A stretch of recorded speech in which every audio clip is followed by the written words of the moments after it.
Então, a minha proposta aqui é um conversatório sobre 3 temas que aparentemente são díspares, mas que estão intimamente ligados e que são eles que estão conduzindo os rumos da política no nosso continente latino-americano, que é o Foro de São Paulo, que algumas pessoas aqui eu acredito que já ouviram falar, outras não sabem o que é, algumas pessoas têm informações profundas, outras nem tanto.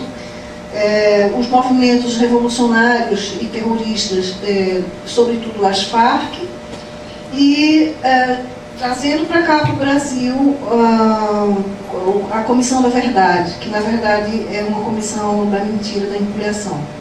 Para quem não conhece, eu vou fazer um resumo um pouco rápido sobre o Foro de São Paulo. O Foro de São Paulo foi criado em 1990, em junho de 1990, por Fidel Castro e Lula.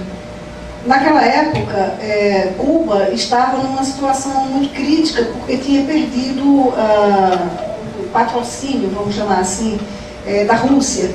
E suas finanças estavam muito afundadas e a miséria estava muito grande. E Fidel Castro não sabia mais de onde tirar dinheiro para se manter e manter a nomenclatura, porque o povo continua do mesmo jeito, desde aquela época até hoje, com dinheiro de Cuba, com dinheiro da Rússia, com dinheiro da Venezuela, com dinheiro de qualquer lugar que chegue, não adianta, porque não há interesse em resolver a miséria daquele povo e sim mantê-lo escravo. Então, Lula já conhecia Fidel, ele já tinha vindo aqui no Brasil algumas vezes, inclusive na época do governo de Jânio Quadros, ele esteve aqui no Brasil, Lula conhecia ele, e então, como eles tinham afinidades ideológicas, o Fidel fez o convite a Lula, e em São Paulo, no encontro que houve em São Paulo em julho de 90, eles fizeram essa reunião congregando vários partidos que chamam de esquerda. Eu não gosto, eu gosto das coisas muito claras e muito explícitas, partidos comunistas, não é? E movimentos terroristas. Então, na fundação do Foro de São Paulo, estavam o PT, que foi o fundador. Do Brasil tinha o PT, tinha o PCdoB, o PCB, depois entrou o MR8, que inclusive hoje já é um partido oficializado, ele chama-se Partido Pátria Livre, que curiosamente esse é o nome de um movimento revolucionário que tinha no Paraguai, né?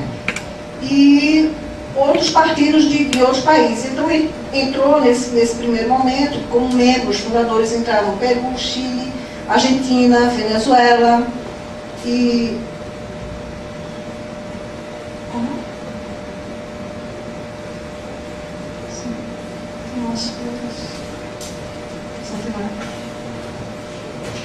E entraram, foram também participantes desse primeiro encontro, movimentos terroristas como, por exemplo, as Farc, o ELN da Colômbia, o MIR chileno, movimentos terroristas da Nicarágua, de El Salvador, enfim, juntaram movimentos terroristas que também são comunistas. Isso é uma coisa que é preciso ficar muito claro. Normalmente se costuma dizer as Farc são um movimento narcoterrorista, mas não é só narcoterrorista. O fundamento das Farc é o Partido Comunista. Eles vêm da JUCO, que é a Juventude Comunista, e do próprio Partido Comunista Colombiano. Foram esses dois coisas que fundaram as Farc, e elas permanecem com doutrinação comunista até hoje. Então é um movimento comuno-terrorista, comuno-narcoterrorista. E todos esses outros movimentos terroristas são comunistas, então eles estavam todos assim irmanados nesse objetivo. E qual era o objetivo de Fidel Castro com esse grupo de organizações? Reconquistar, segundo ele mesmo diz, reconquistar na América Latina o que perdeu-se no leste europeu, porque isso aconteceu justamente com o fim da União Soviética. Quando acabou-se a União Soviética, aqueles países satélites começaram a se tornar independentes outra vez.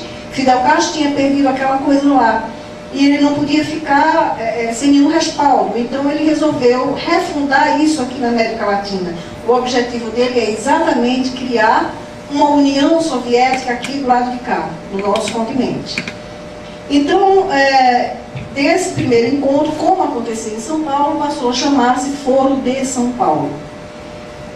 Esses encontros acontecem anualmente, desde 90 até os dias de hoje. Houve 2 anos, acho que, não me recordo bem agora, creio que em 94, 93, houve 2 anos que não teve, por alguma razão. Mas esses encontros são uma síntese do que ocorre com os grupos de trabalho. No grupo de trabalho não participam todos os partidos, todos os países membros. Esses grupos de trabalho ocorrem 3 vezes no ano. Aliás, 3 vezes no ano, de 4 em 4 meses, tem um encontro do grupo de trabalho que reúne sempre o PT, que é fundador, o PT sempre participa do grupo de trabalho, junto com alguns países. Assim, escolhem 3 ou 4, depois vão outros 3 ou 4, mas o PT sempre está. Então, nesses encontros do grupo de trabalho, é onde se cria realmente a pauta do que vai ser discutido quando há um encontro. E aí se discute, por exemplo, quem se vai apoiar na candidatura política, que movimentos a gente vai apoiar, que reivindicação vai se fazer. Tudo é elaborado, a pauta principal é elaborada a partir desse grupo desses encontros do grupo de trabalho.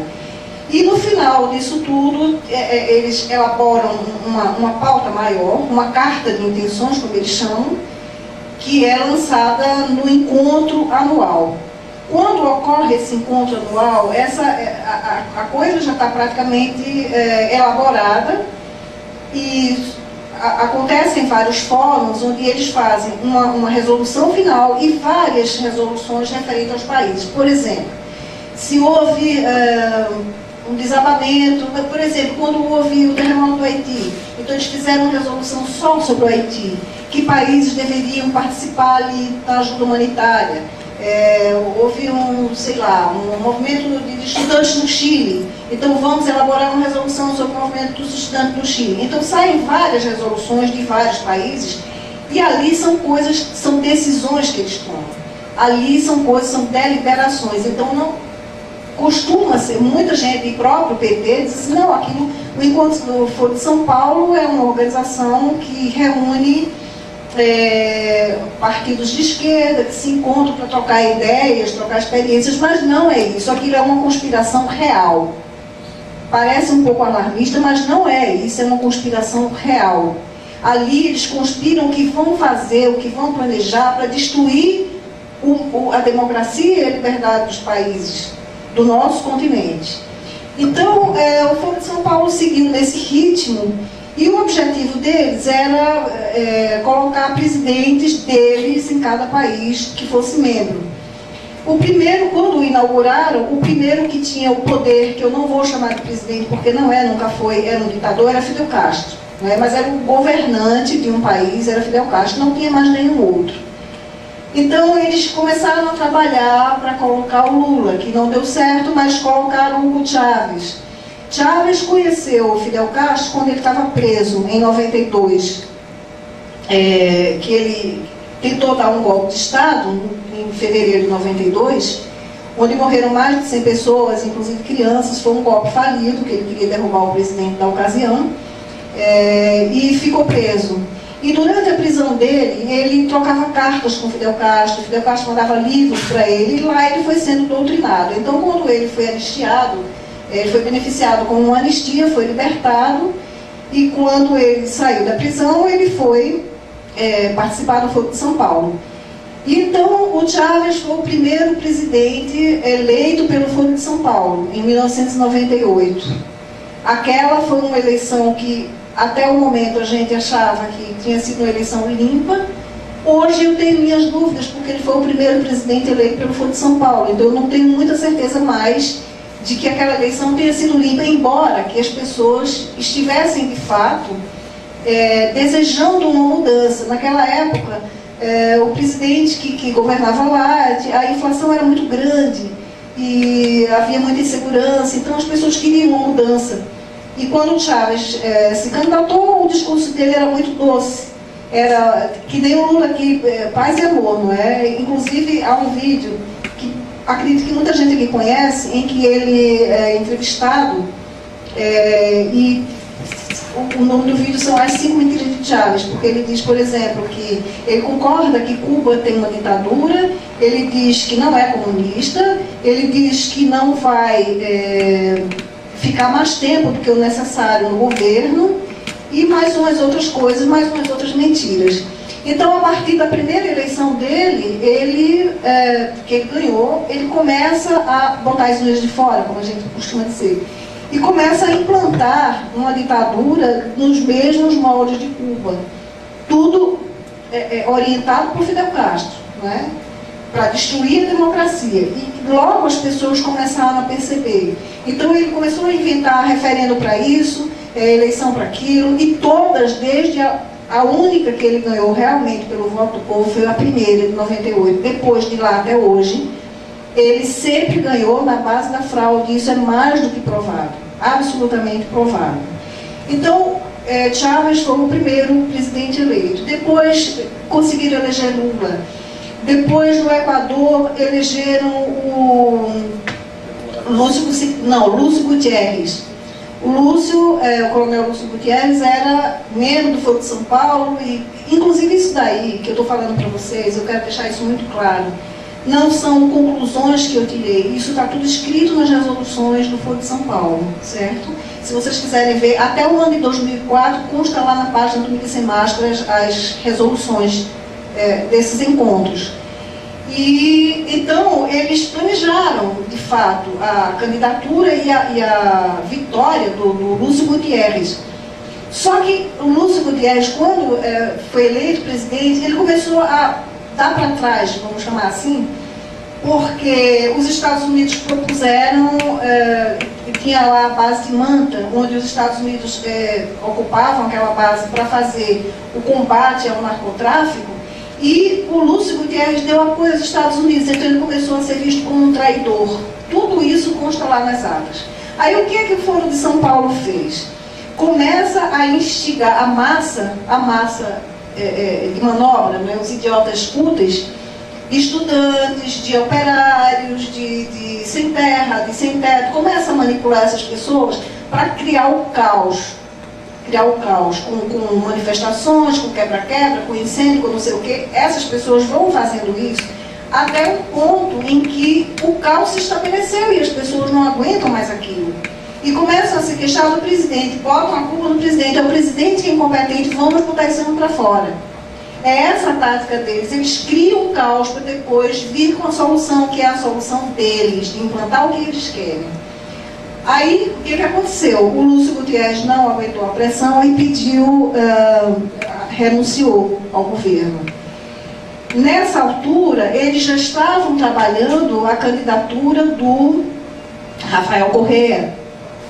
Então, quando o Lúcio Gutierrez saiu, assumiu o vice dele, ficou por um tempo, depois veio um outro presidente substituto por um pouco de tempo, até que houve as eleições e o Rafael Correa assumiu. Então, o Rafael Correa foi o outro presidente eleito pelo Foro de São Paulo. Na Nicarágua, assumiu o Daniel Ortega, que é um guerrilheiro, um terrorista. Depois, assumiu na Argentina o Néstor Kirchner, que é um montoneiro, porque ele faleceu, montoneiro, terrorista. Depois do Néstor Kirchner, assumiu a mulher dele. Também tudo isso manipulado pelo Foro de São Paulo, inclusive a Cristina Kirchner ganhou as eleições com dinheiro enviado da Venezuela. Isso todo mundo sabe, isso está provado. Mandava malas de dinheiro para comprar voto para as pessoas elegerem ela, porque ela também pertence ao Foro de São Paulo. Depois veio no Paraguai aquele ex-bispo Fernando Lugo, que também é terrorista. Quem mais? Enfim, veio a Bolívia com Evo Morales. Então, quando fez 15 anos do Foro de São Paulo, que uma coisa muitíssimo curiosa é que nos países aqui da América Latina que eu tenho contato, todo mundo conhece, todo mundo fala do Foro de São Paulo, menos aqui no Brasil. Aqui no Brasil, o Foro de São Paulo é uma coisa assim, tão abstrata, tão etérea, que quando a gente fala, muita gente diz assim, mas isso mania de vocês, isso é paranoia, isso não tem perigo nenhum, mas todo o resto do continente sabe o que é o Foro de São Paulo, sabe o perigo que representa essa organização criminosa. E então, quando fez 15 anos dessa organização, houve um grande encontro e Lula, no seu discurso, ele finalmente revelou aquilo que a gente sabia e denunciava. Ele diz assim, mais ou menos, não exatamente com essas palavras, mais ou menos isso: foi preciso que nós mantivéssemos em segredo o Foro de São Paulo para que pudéssemos realizar esse sonho de eleger os nossos presidentes, de derrubar o capitalismo e instalar um projeto socialista no continente. Então ele diz textualmente que a coisa foi fechada, que a coisa foi velada, foi...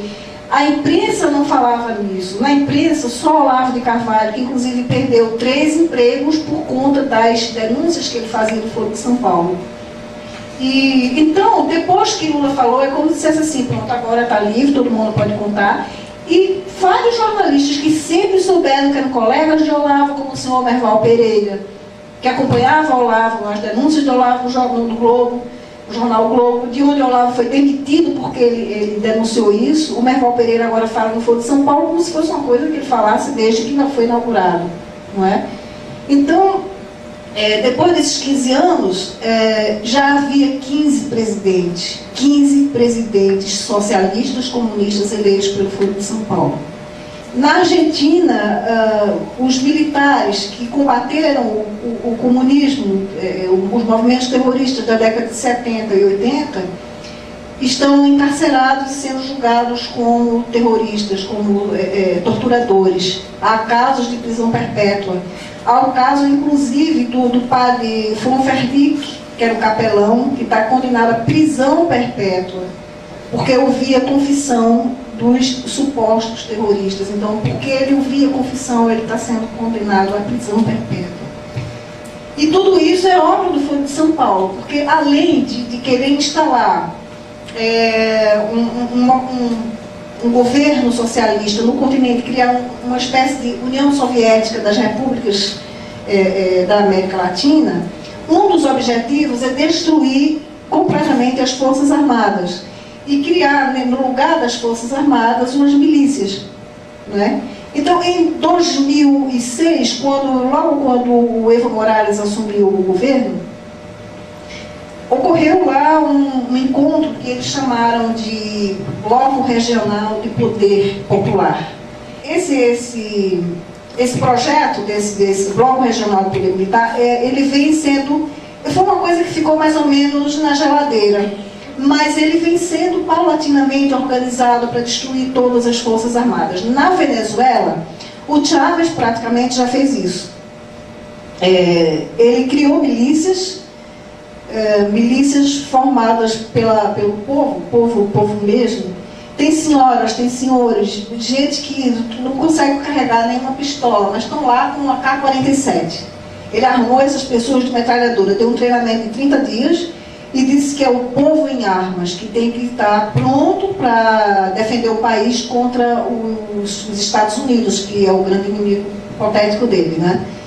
Então, as Forças Armadas venezuelanas, elas já estão completamente, com raríssimas exceções, há focos ainda de verdadeiros militares que honram a farda e o juramento, mas a maioria foi obrigada a gritar pátria, socialismo ou morte, venceremos, que é o lema do Che Guevara, que o Chávez adotou e que foi uma ordem de Fidel Castro.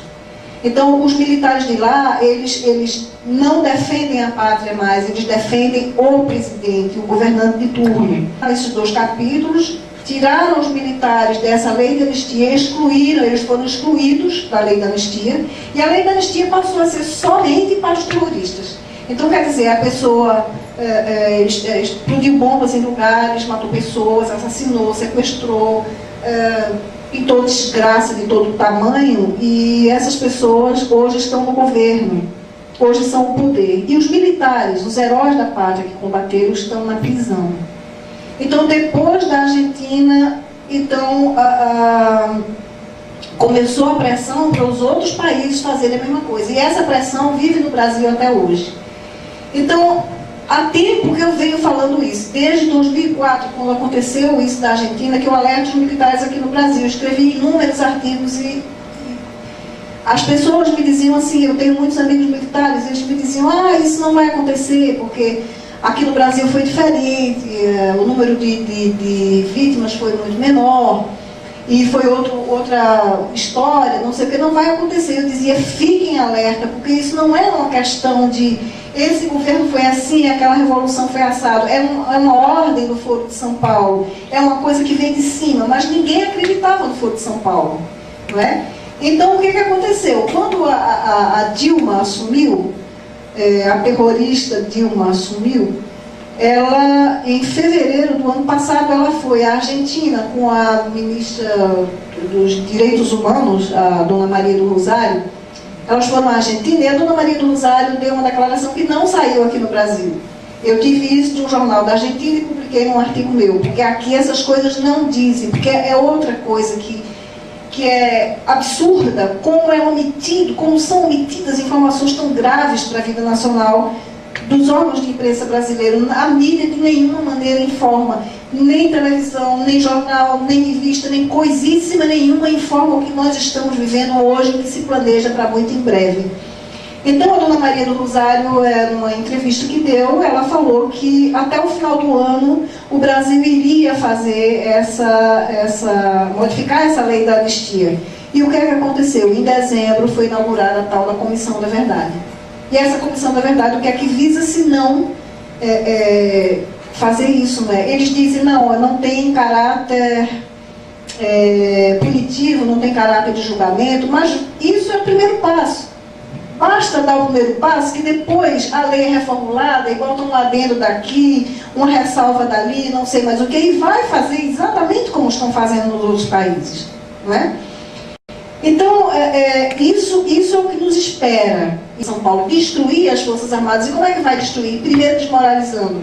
A desmoralização dos brasileiros. Como é que está a situação dos militares brasileiros? Desde que Lula assumiu, que ele promete reequipar, vai melhorar os soldos, que não sei o que, não sei o que. E eu falava para eles, olha, isso é promessa de mentiroso, promessa de comunista não se cumpre. Lembre-se que Stalin assinava documentos e não cumpria, porque comunista não tem palavra. Comunista diz uma coisa e faz se quiser, ele não tem palavra. E ele dizia, não, porque ele prometeu, ele vai reequipar, ele vai melhorar isso, melhorar aquilo, e não fez até hoje. No segundo mandato eu falei, olha, ele está prometendo e não vai cumprir. Terminou o mandato, os 2 mandatos dele, ele não reequipou coisíssima nenhuma, não é? Entrou a dona Dilma e também continua nas promessas, Então, um deles é o coronel Carlos Alberto Brilhante Ustra, que foi diretor do DOI de São Paulo, e que é uma pessoa que eu conheço, que é um senhor gentilíssimo, generoso, é assim, tipo um pai. A esposa dele, dona Joseíta, enquanto ele dirigia aquele departamento, as festas de Natal, ela ia lá levar bolo, levar presentinho para as presas. E hoje elas dizem, como aquela Beth Mendes, que abriu a boca para dizer que foi torturada por ele. As provas ninguém mostra. A dona Dilma mesmo diz que foi torturada durante 3 meses. Agora, cadê as marcas? Eu gostaria de ver. Cadê as provas? Eu quero ver as provas físicas, marcas psicológicas, cadê? Porque chorar, se eu quiser, eu choro aqui também. Basta me lembrar das histórias das vítimas da Colômbia, eu começo a chorar. Então ela pode ter lembrado de alguma coisa muito triste e chorou. É muito fácil chorar, eu quero ver a marca física da tortura. Nenhum deles tem. E o próprio José Genuíno, que disse que foi torturado, que não sei o quê. Me dá esse livro, por favor. Não, o outro. Eu trouxe aqui para vocês esse livro que eu recomendo que vocês comprem. É do coronel Lício Augusto Maciel, um herói. Esse homem é um herói, é uma pessoa linda, é um amigo queridíssimo. Um senhor de 83 anos que é perfeitamente lúcido e atuante, um guerreiro de verdade. Foi ele quem prendeu José Genuíno. E ele me disse, certa vez, ele inclusive fala aqui nesse livro, ele disse, por todas as coisas que esse infeliz vive dizendo hoje, eu me arrependo de não ter sequer dado um tapa nele, porque ele não apanhou. Ele foi preso, sentaram ele numa árvore, amarraram as mãos dele para ele não fugir, e ele ali entregou tudo. Aqui o Coronel Ulisses fala, ele entregou tudo, o nome de todo mundo. Ele não foi torturado, nenhuma dessas pessoas foi torturada. Sabe? Agora, existia assim uma espécie de como é que eu digo? Não é bem chavão, é palavra de ordem. Existia uma palavra de ordem que o falecido Mário Lago, ele falou certa vez numa entrevista, que era a palavra de ordem o seguinte: todo aquele que for preso, quando sair, diga que foi barbaramente torturado. E vocês podem ver em todas as entrevistas, em todas as textos e coisas, todas essas pessoas dizem que foram barbaramente torturadas. É barbaramente torturado, isso é uma frase chavão que eles tinham a obrigação de dizer, não é? Todos eles dizem isso. Agora, cadê as marcas dessa tortura tão bárbara? Cadê, gente? Me mostra, não é?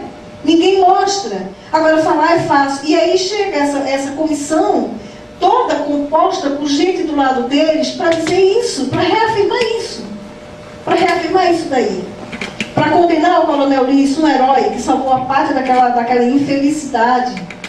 Eles querem que o Coronel Ulisses dê o destino dos defuntos deles, os cadáveres deles. Mas o que acontecia? Quando morria um militar, os outros companheiros levavam numa rede nas costas e levavam para ser enterrado, com dignidade de uma pessoa deles. Os terroristas não, o que é que faziam? Eles estavam lá para os bichos comer. E os militares não tinham nenhuma obrigação de enterrar o terrorista. Por quê? Enterrar o inimigo? Quem enterra o inimigo é o seu companheiro. Então agora eles querem que o Coronel Ulisses dê conta dessas vítimas. Só que muitas dessas pessoas estão vivas. Muitos desses que são tidos como desaparecidos, já foi provado que estão vivos. Estão vivos, morando no outro país, que saíram, trocaram de identidade e não querem voltar a essa vida. Não querem voltar para o Brasil, não querem mais saber disso. E aí como é que fica? Os militares falharam muito em não ter se imposto, sabe? Eles falharam, por exemplo, quando eles combateram a subversão, os atos terroristas, mas não combateram no campo cultural. Eles não ensinaram às pessoas o que é comunismo. Eu, por exemplo, desde menina, como minha família sempre foi muito católica, eu sempre ouvia dizer que comunismo, que a gente não podia se aproximar do comunista, porque comunista é mau, comunista é ateu, comunista não acredita em Deus. Isso era tudo que eu sabia. Agora, o que de fato o comunista tinha feito, nunca me disseram. Eu vim aprender agora, depois de velha. Foi que eu vim saber o que realmente, os crimes que eles cometeram. Então, eu creio que os militares falharam nesse aspecto também. Enquanto eles combatiam no campo físico, no campo da subversão e do terrorismo, eles deviam também ter feito um trabalho nas escolas, porque aquelas aulas de educação moral e cívica e de OSPB, não era outra? OSPB, elas não ensinavam o que era isso, não diziam que era isso, não é? Não falavam que era comunista, então deviam dizer, olha, eles fizeram isso, eles mataram assim, eles torturaram, eles explodiram bomba em quartel, eles mataram, assassinaram o soldado Mário Cosel Filho, fizeram ele em pedaços num carro-bomba, um sentinela de um quartel, não é? Eles explodiram a bomba aqui no aeroporto dos Guararapes, matando gente inocente. Deviam ter dito isso, mas não disseram. Então o que é que ficou? Ficou a história recontada, reescrita por eles. E essa geração, que talvez aqui tenha muita gente dessa geração que já pegou a coisa dos livros que eles escreveram, não sabe o que é a verdade. Porque tem hora. Foi uma delícia estar aqui com vocês conversando, adorei. Adorei mesmo, muito obrigada.